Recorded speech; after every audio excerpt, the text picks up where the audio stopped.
أعوذ بالله من الشيطان الرجيم. بسم الله الرحمن الرحيم.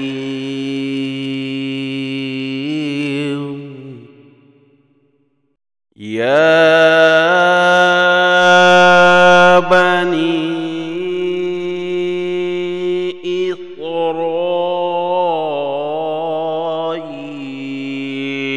اذكروا نعمتي التي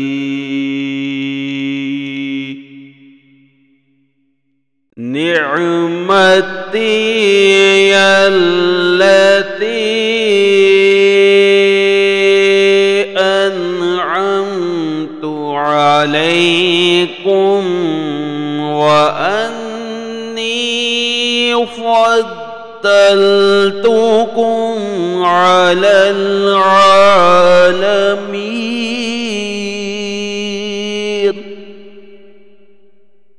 واتقوا يوما لا تجزي نفس عن نفس شيئا ولا يقبل منها عدل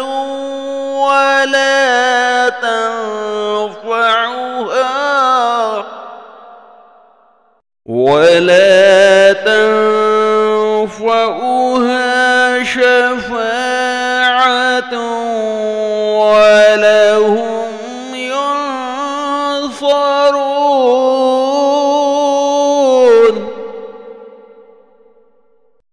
وإذ ابتلى إبراهيم ربه بكلمات فأتمهن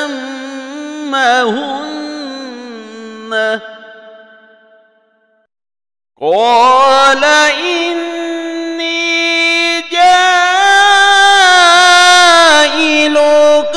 للناس إماما.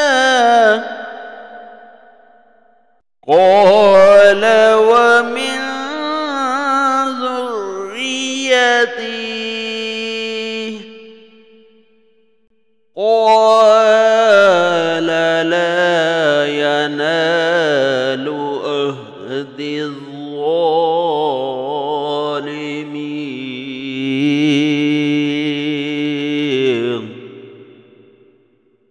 آمنت